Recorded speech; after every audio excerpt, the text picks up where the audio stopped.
What is going on, everybody? Welcome back to the channel. After Sound here, bringing you Splinterlands content every single day. We also stream right here on this channel every Tuesday, Thursday, and Sunday morning, so come by and say hello. All right, guys. Well, I wanted to take a look at the summoners for the Chaos Legion set. So that includes Riftwatchers as well as the Chaos Legion core, and I wanted to focus on only non-legendary summoners, excluding or with the exception of Quicks the Devious. So you're going to see what I'm looking at here. They're all 4 mana, and I'll bring in Quicks in a second. But the pricing has become really interesting between the Rift Watchers and the core Chaos Legion set, because obviously some, you can see where the market is valuing a lot of these cards. And so as we start to take a look at this, the main thing that we should keep in mind is that Chaos Legion is oversupplied right now, whereas Rift Watchers is not necessarily oversupplied. Obviously, there is we've only gone through or sold like 1 million, so only 1/3 of the supply for Rift Watchers is out. So there could be more supply added to the market very quickly, especially if the DEC or Rift Watchers for DEC proposal does go through or is proposed and passed. But I don't see it dropping that much. Obviously it can, but I don't see it dropping that much. And I wanted to just take, in this little snapshot of time, a kind of direct comparison 1-to-1 across each of the splinters. So let's go ahead and start with, I guess, the most expensive one, which would be Ilthane. And if you look here, 4.36 times 46 BCX, to max this card out, you're going to need $200 versus 0.47 times 115. It's 4 times the money to max out Ilthane. Now, you could look at Ilthane and say, well, it's the perfect counter to something like General Sloan. It's also got a great second ability or second stat buff here, right, with the +1 speed and return fire. So the question you need to ask yourself is it worth 4 times the price for something like General Sloan? Now, I'm giving my opinion here, right? And I'm curious to know what your opinion is. So in the comments, if you want to go through and kind of rank or rate whichever one you think is better for the value. My opinion on this would be to go for something like General Sloan. You could take that, roughly $150 and spend it elsewhere to build up your deck. As long as you have a maxed life summoner, I think you'll be all right in the long run. You could go back and get Ilthane, but especially considering the parameters we set earlier, where it's just like, this might be the lowest value that we get for something like Chaos Legion because it's oversupplied, whereas Ilthane and the other Riftwatcher summoners could go down. I would opt for someone like General Sloan if I was getting into the game now. Cool. So let's move on to Fernheart versus Obsidian. So let me move this over so you guys can see. So Fernheart sitting right now at $2.12, 2.12 times 46. And the reason that it's less BCX is because the Riftwatcher summoners are epic. So this is going to be just under $100, $97.52, whereas 0.88 is the price for Obsidian times 115 is 101. So these are actually very closely tied together. I mean, it's just a couple of dollars difference. So I personally have not played much with Fernheart, so I'm going to give that as a little bit of a caveat. And I guess I should say that for Ilthane as well, although I have loved playing with Ilthane in the MAV server and any kind of ghost card tournaments. But between Fernheart and Obsidian, I would actually go with Obsidian still. I know it's slightly more at 101, but there's so many great synergies. There's so many great monsters that you can use, magic-based monsters, with the Earth Splinter right now. And that includes Dr. Blight, right? But of course, Earth also has, what's her name? Queen Mycelia. You have Jin Biljka. There's a lot of options there. And I think Obsidian offers you more, even though Fernheart does have the additional stat buff here with the +1 health. Yes, there are some great ranged monsters for Earth, but maybe I just don't have them, therefore I don't use it. So ultimately, but I would still go with Obsidian, would be my personal preference, and I'm curious to hear what yours is.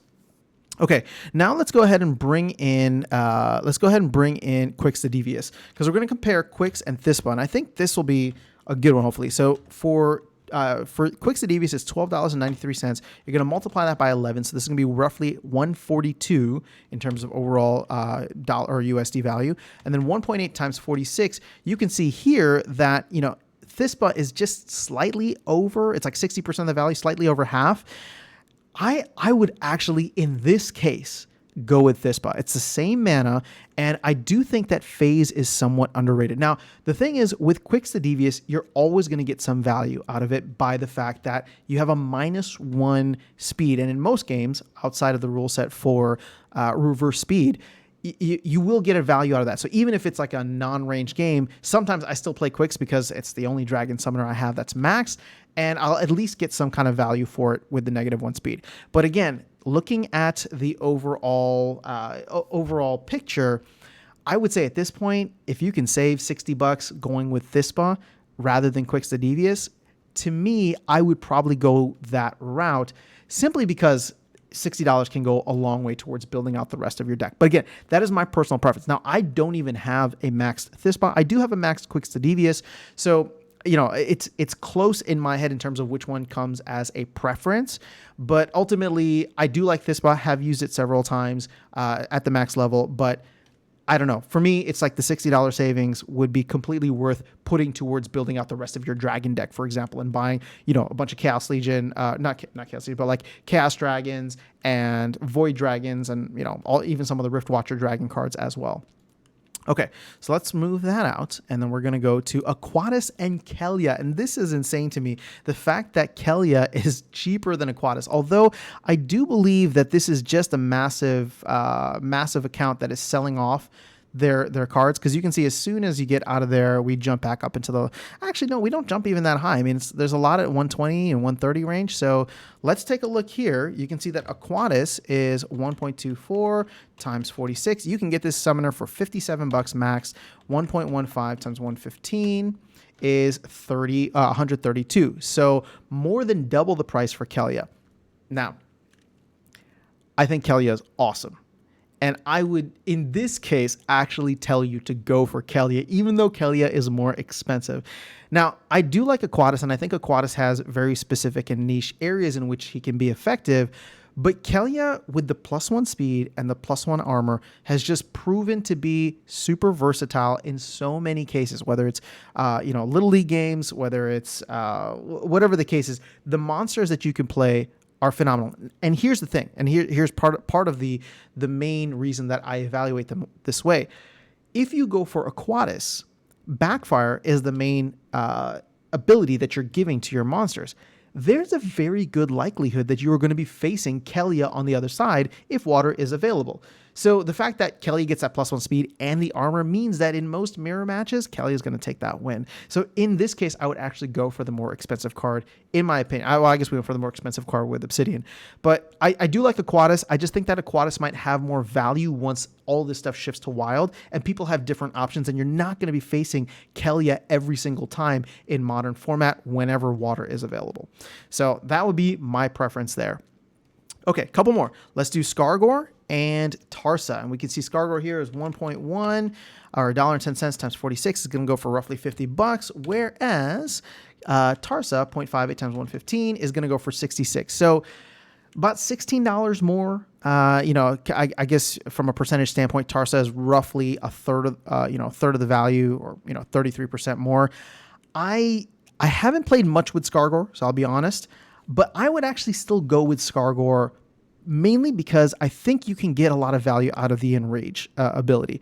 Now, the +1 melee and the +1 health are fantastic for Tarsa, but you save a little cash, and there's awesome monsters such as the Forgotten One, where you get you get something like Pierce at the higher levels for Forgotten One.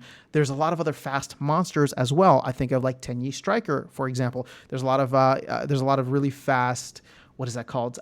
Neutral monsters as well that you can play with Skargor. So I would actually opt for Skargor. Again, I don't play with Skargor, but if I was starting from scratch and looking where to spend my dollars, I would probably go with Skargor, or at least give it a try.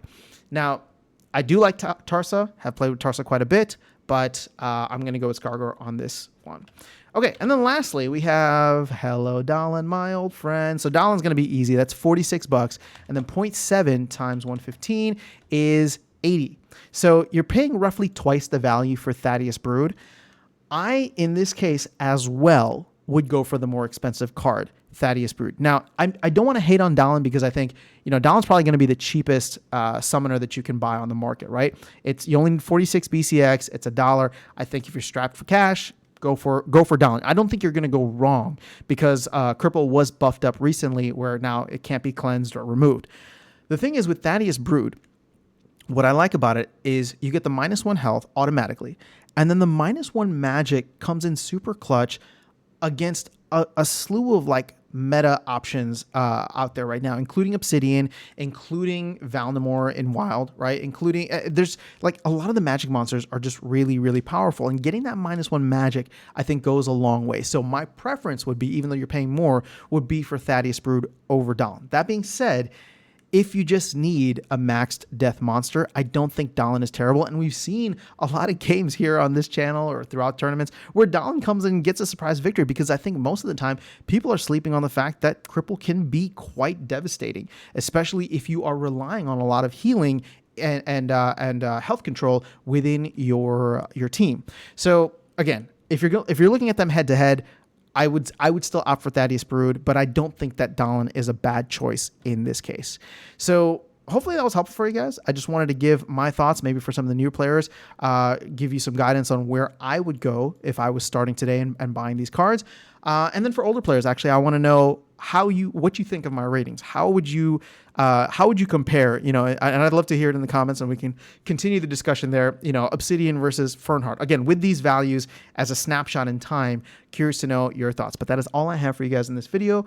I'll catch you all in the next one and see you around the game. Take care.